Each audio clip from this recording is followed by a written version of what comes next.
Hello, everyone. Good morning, afternoon, evening. I mean, depending on when you're watching this, I hope you have had an amazing quarter, March, January to March of 2021. A lot of things have been happening around the world. The stock market has been kind of, here and there. Cryptocurrency has been here and there.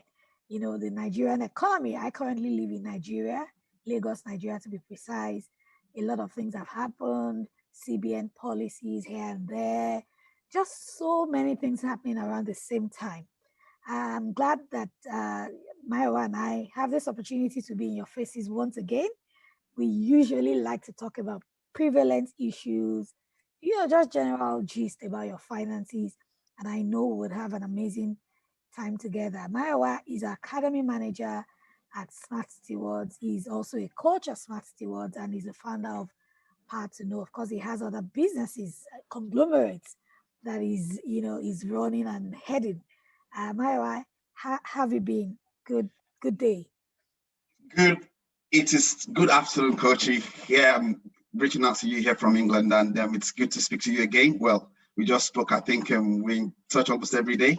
It's nice to meet you on here again, and it's good to see in terms of it's like you said, Q1 is over, and just like that, people, a lot of people still thinking, this COVID thing, COVID what? This is 2021. Q1 is over. We're going to another quarter in a couple of days. The clock is going back all over the world. That tells you summer is here. So something else is happening. Let's talk about something besides COVID now. I love it. I love it because, in conversations, you still hear people talk about, oh, COVID. COVID did this, COVID did that, COVID this, COVID that. And everybody is still, and COVID is like, please, please, please. I mean, don't keep heaping the blames on me. Life has continued. Businesses are, maybe, in my opinion, the tourism business has really not bounced back. A lot of people have not been traveling. I haven't traveled since. Besides that, everything seems to, be going back to normalcy. So COVID shouldn't be an excuse at this rate, at this junction any longer. So today I want us to talk about a very, very important topic, which is financial planning. Okay, for different reasons. I know you are a financial enthusiast. Of course, you're an academy manager at Smart Stewards, and then you have gone through the financial planning course that we launched last year. We've had two courses, and you have not just been a participant, you have also been a coach. So talking about financial planning, I've realized that financial planning is not a phenomenon that a lot of people are familiar with. When we say financial planning, we're like, what does it mean? Does it mean budgeting? Does it mean, just planning my finances? Planning in a literal way. But having gone through the course from many researches that I have done, you will agree with me that financial planning is a different ballgame and a whole lot in the financial world. Let me allow you have the starting words on what your take on financial planning is, and then we can go into the conversations on a deeper level. To start with, financial planning is not budgeting. A lot of people, once they hear financial planning, they say, you're talking about budgeting. No, budgeting is just one aspect of financial planning. And we started off talking about COVID, and that just reminds me of what is going on. Right now, there is a debate. Well, it's been going on for a couple of weeks. Europe and United Kingdom. Europe is saying we don't have enough vaccines. United Kingdom has got the priority in terms of the vaccine and things like that. And that nails down one very important thing. As big, as massive as Europe is, they failed in terms of the planning for the pandemic. Why did I say that? One of the things which you actually learn, which we actually discussed in financial planning, is actually the legal side of things. They made a big blunder in terms of whereby they were not given priority when it comes to distribution of and production of the vaccines. UK did better than them. So that tells you that when we are talking about financial planning and planning, we are not just talking about one aspect of life. We're talking about the totality of bringing a lot of things together. And if a whole continent can actually get it wrong, at that level, when you think they have all the resources, now they've turned into making threats that they're going to block, the production of some things from Europe to go to the rest of the world and things like that. Why? They're trying to cover the fact that they've made a basic fundamental mistake in planning. And that is what a lot of nations have done. Nations who are out of the pandemic now looking forward to another life they've been able to proactively plan. They know science would always catch up with the pandemic. Vaccines will come. And one of the things in which the countries like Israel and UK got right there, they were ahead of the queue. Before the vaccines were ready, they had placed orders, because they knew eventually. And when you bring that down, when you own that down to financial planning as an individual, as a small business owner, as an organization, the question there is, what is your approach to financial planning? Is this just something you think in terms of, oh, I'm just going to think about today and things? No, in terms of the course, it talks about things like estate management. It is the holistic view of the whole thing, including your personal finance as a whole. So it's one of those things whereby when this is playing, I keep smiling that, imagine them, they're so big, Europe, they got that wrong. They should have come on this course anyway. So yeah. So I think that's the first place to get that with is, it doesn't matter how big you are, your organization, you can get the basic fundamentals wrong. So it's important for you to make sure you actually get the basic fundamentals of, there are two words, financial planning. One is finance, one is planning. So bringing both together is actually bringing two key elements in life together to make that happen. So I think that's my good starting. Yeah, I'm in England, so I'm smiling. They kicked us out. Yeah, now they need a vaccine. So let me stop with that, Kochi. I hand over back to you. I love that analogy. So before you decide to opt out of Brexit, you should have done your own work, right? You'd have thought ahead. And you know what? That is very applicable to our everyday lives. I lost my dad a couple of weeks ago, and you see, this whole thing of financial planning comes to mind because all of a sudden I see myself in conversations with people talking about, okay, his will, or talking about, oh, he just bought an asset, because he actually just bought an asset a few weeks before his death. And he did not even see that asset. You see, he didn't even see it. And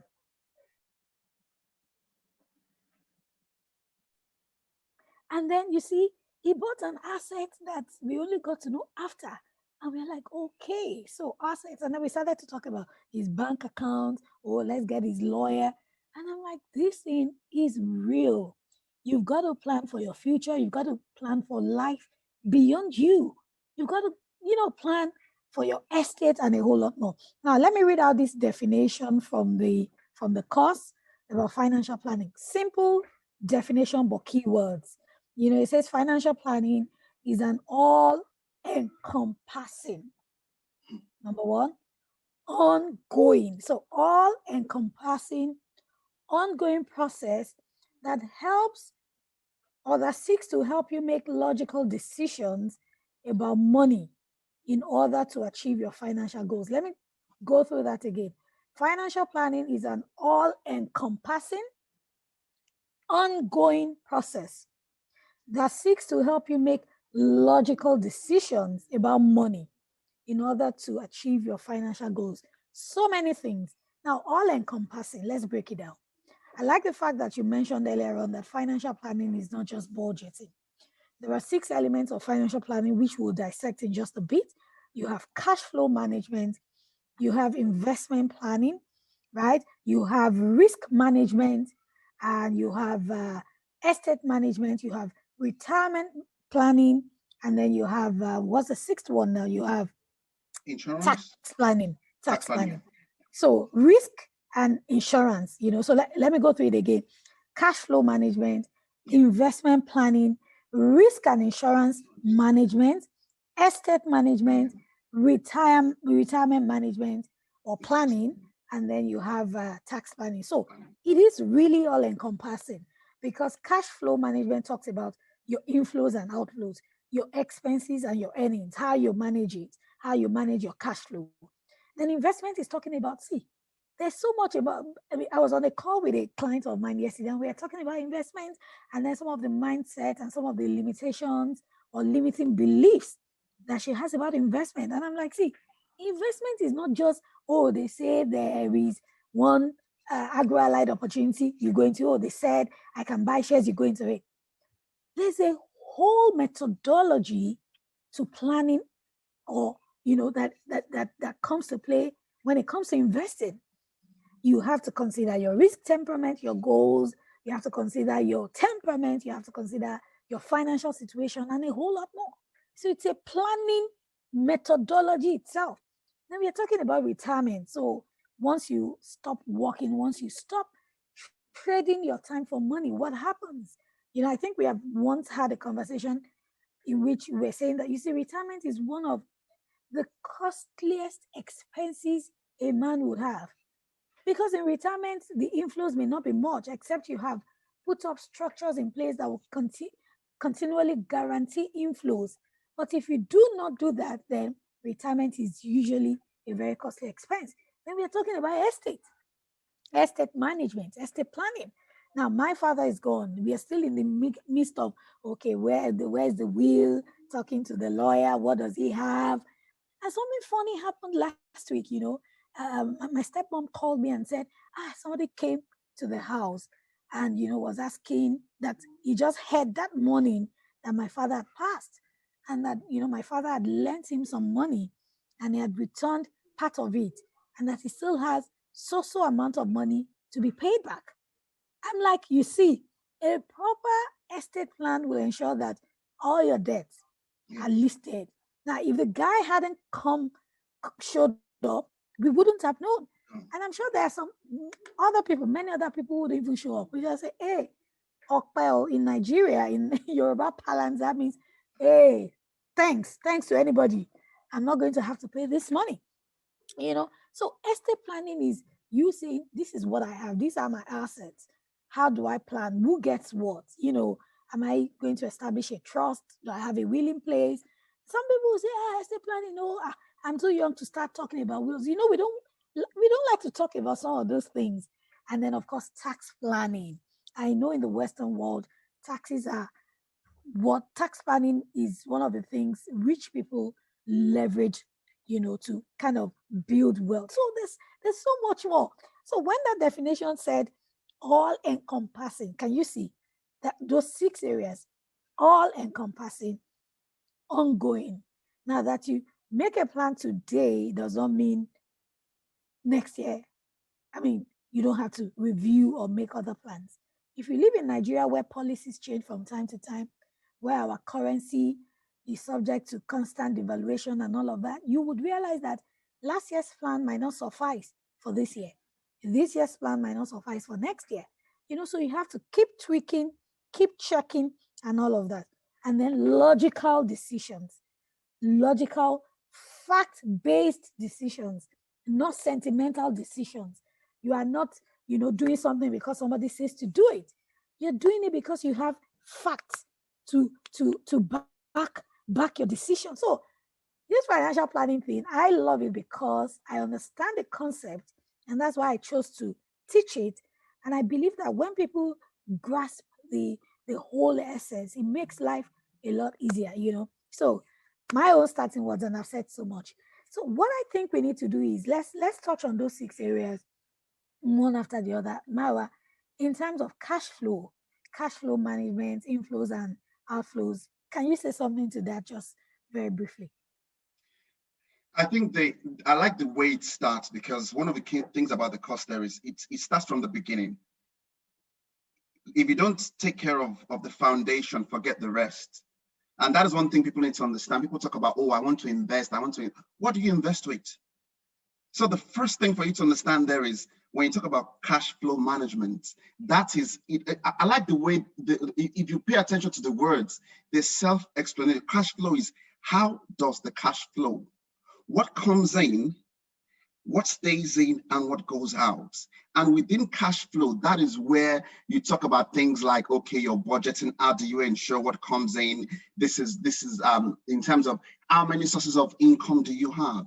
What do you have at your disposal? what is left. There's something you normally talk about in terms of your discretionary spending, your discretionary ports. That what stuck is stuck with me in terms of what you have. It's about to me, it's the place whereby you set the foundation of what comes in, what stays in, and what flows out. And if you do not get the basics and the fundamentals of your cash flow management right, forget the rest, because eventually it's either you're wasting too much money, so you don't have enough money for you to now put into the next phase, which is the investment, which is a whole new ball game entirely. And that's why even within cash flow management, you need to have a plan. How do you plan your cash flow in terms of your incoming and your outgoing? How do you balance them out to ensure you have enough to now go into what in terms of your short-term savings, your mid-term savings, your savings goals, now into investments, where investment is just a branch of that comes out of that. It is not everything you earn that goes into investments, because your investment is not something for you to say, okay, let me just put something there now. And in Smart Stewards, on Tuesday Convo, one of the things we're talking about now is actually investment and diversification. And it's so amazing to see how it's very difficult for people to actually pull apart savings and investments. And these are the fundamentals you will learn within the cash flow. That's the first stage. And it's just like when you start the course, I did one myself, and I was part of the second one. And so it's pretty much, I live the course right now in terms of, I'm still going to come to the most exciting one, the case study, the research, which is at the back end of the course, but I won't talk about that now. So in terms of cash flow management, for me, is very simple. What comes in, what goes out? How do you balance and get an equilibrium whereby you've got enough set aside for your immediate needs, now for your future needs? Because your immediate needs caters for now, your future needs caters for later. And like that's how I split it. My immediate needs is my emergency fund because it's immediate. If it's emergency, I need that. How does that come out? Now my future needs now spin out in terms of how do I now turn that small seed I have to become a forest? And that is where investment planning comes in. And that estate management is about managing the forest.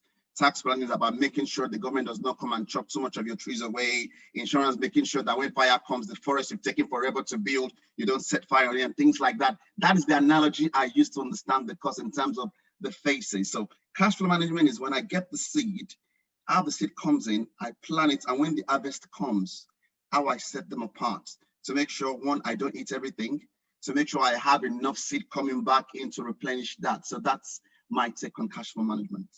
With my analogy. Oh wow. Oh wow. I love that analogy. I mean, we could sit on it and just close out this conversation on that. So I mean, yes, even though I wanted you to talk about cash flow management, but you have pretty much, dissected the whole thing using the forest analysis. Now you plant your seed. Of course, you wisely choose your seeds, and then you plant them, right? And then you have fruits, which is the cash flow. Yeah. Now you sell some of those fruits, you consume some of those fruits, but you must still leave some for reinvesting, for replanting, right? Which is investment, of course. Yeah. Now we talk about risks. Just like you have risk, I mean, life itself is a risk. In farming, you have risks. Risk of your crops being eaten by, rodents, risk of even weather risk. Because now, in this day and age of global warming, I remember about a month ago, it was so hot in Lagos, unbelievably hot. That's a risk. I mean, if you have such a weather when you have just planted and you expect that the rains will come and all of that, if the rains come earlier than expected at the point of planting and then it washes away your seeds, what is the insurance you are putting in place? So see how insurance comes in. You're mitigating against risk. And I remember that in the course under the insurance model, we did talk about the different insurances, not just in Nigeria, just around the world. And then we talked about how you can manage it. And, I think I discussed the 4 risks, personal finance risks. You have the risk of income risk. What if you stop making money? If you have COVID happened, income risk came to play. You know, and I like to use the analogy of a running tap to explain, make, manage, and multiply money. Multiply. You know, if you live in Lagos and you are supplied by government water, that could be so erratic, no pun intended, all due respect and all of that. If you have not had water running for 2 weeks, when water starts to run, what do? Yes, the water running is you making the money. What do? You don't waste the water. You just don't leave water flowing. You put a bucket under it, right? And then once that bucket is full, you putting a bucket under it is you managing, right? Once the bucket is full, remember you haven't had water flowing for weeks. What do? You don't turn off the tap. You keep pouring from one bucket into another bucket and into drums, So income risk happens. And then you have expense risk. If you don't plan your expenses well, they will overwhelm you. Yeah. People will make demands. Government, individuals, black taxis, family, everybody keeps saying, give me, give me. If you do not have a process in place, you will be subjected to expense risk and you will just find your income being drowned by your expenses. Of course, you have asset risk as well. Some of the assets we buy, through investments and all of that. How do we ensure that we are taking the right investment decisions and then you have liability risk? So it's such a whole lot.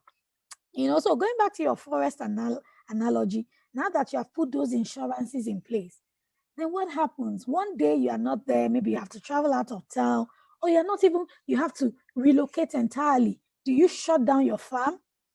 Estate planning, somebody should be able to manage it for you. Somebody should be able to do things on your behalf. Then tax planning, like we already said, people will ask. I know in some rural areas, when you harvest, you must give some part of your harvest, maybe to the community or to the government, not government now, to the royal father. Yeah. Things like that still happen. That's tax. Yeah. That's tax.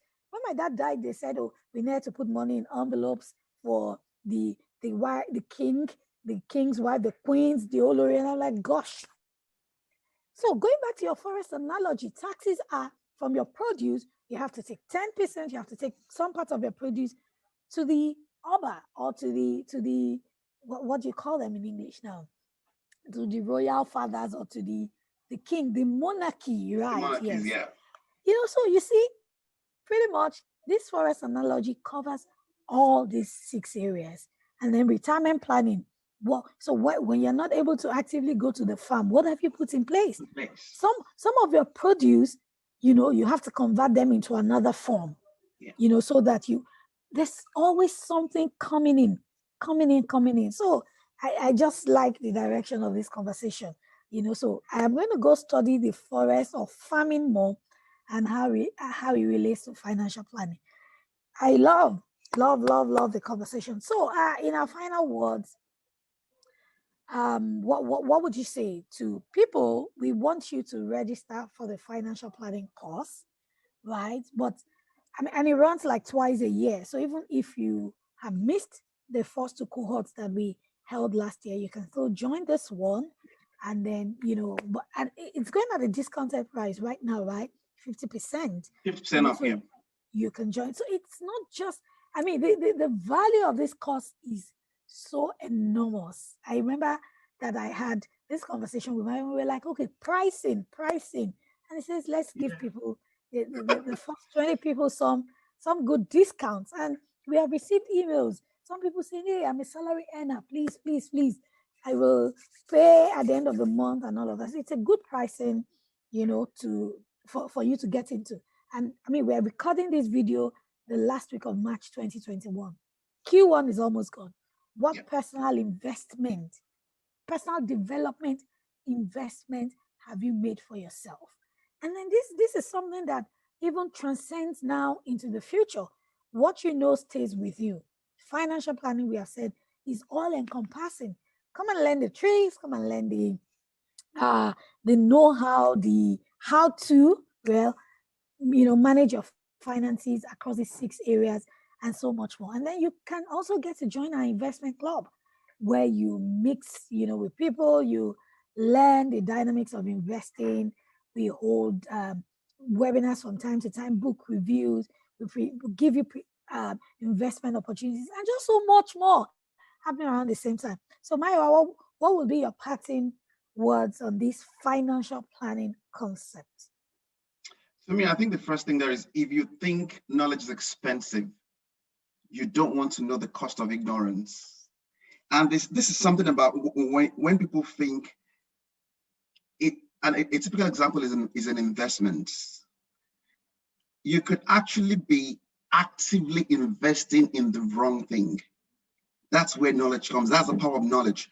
Imagine somebody who wants to invest in a CD company in this particular time we are in. What is that? That's a loss already. Even forget about whatever risk comes with that. So it's about you gaining the knowledge required in every sphere of life, and that is what this course gives you. And there's one thing which we have this concern about, because people think, oh, it's expensive, and now it's even 50% off. And to me, I still think the original price was cheap, because you want transformational effects, which is one of the core things and one of the things about smart steward. It's not just a transaction. We're not doing this not just because, yeah, pay us your money and then, we have the money. No, it's about how that transforms your life. It gives you that knowledge for you to know what are the basic things you need. And like you said, it's all about knowing that it is not just for me to plan once a year and leave the plan to run and run the rest of the year. No, it's about you knowing what to do at every stage of life, every season. That is what knowledge you get. And there's one thing which we didn't discuss today, which is quite painful, is we have something which we call it's a research, whereby at the end of the course, you get given a particular subject and you go away in groups and you analyze that particular individual. And you actually go into depth in their lives and you pull out key lessons. I would not forget the lessons I learned on one or two characters we actually researched, and that lesson has stayed with me in terms of how can somebody that's earned close to £500 million now gone bankrupt? To me, that still rings up till tomorrow, and it's one of the benefits of that. And then it's the aftercare services, whereby the WhatsApp group, the Telegram group is still open for you to ask questions. The support thereafter is phenomenal. So what would I say? What are you waiting for? Q2 is about to start now, so let's get started. Thank you very much, Coach. Awesome. I love it. I remember we talked about, we examined the financial plan of Mike Tyson, how he went from like this to like this. We looked at the life of Kobe Bryant, who at 41 had a financial plan in place. He had an estate plan, save for the fact that he had not included his last daughter, but he already had a plan, had a will, had everything in place. And Aretha Franklin, who died at 70-something, did not even have a plan. So you see, it's not about age. Yeah, go ahead. Do you know that I did not realize Michael Jordan made more money after retirement? Yes. Than when he was playing basketball. I never knew. I never related that until we went on the course and we actually, delved deep right into his life, into his finances. See, well, this guy became a billionaire right after. Yes. And there's statistics for sports people in America. Almost 35% of them actually go bankrupt within 4 years of them retiring, despite they earn millions every year. So that tells you the kind of awareness he is, the kind of knowledge he has, the kind of planning he has in place. Oh, that just came to me. Yeah. So awesome. we talked about Femi Otedola as well. Yeah. And I mean, we talked about Richard Branson. Yep. Not just talked about, we did case studies and we looked at these 6 different areas of financial planning. And the beautiful thing is that once you're done with this course, you will be able to build your own financial plan. So there's a template, there are stories, there are case studies that you can use to build your own financial plan. What a day to be alive. I mean, I'm just so excited at, the opportunities that technology, collaboration, learning, education technology, FinTechnology as well have provided us to just live amazing lives. So we do not have an excuse to fail with our finances. And we do not have an excuse not to put our children in the right direction. because the universe has made so many opportunities available. We must leverage them.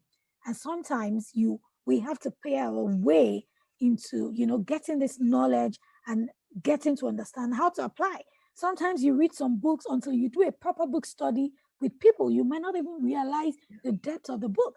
So sometimes you run a course and you just go through it. You might not understand, or you might not, be able to get the juice in the course until you are in a community and like a good coaching system where we get to dissect all of those things. And this is what we are offering in this financial planning course. Don't miss it too. Thank you, Maya. Until Thank you very we much, Koshi. talk See about you the guys. next All right, then. next course and all of that. See you and have a great one.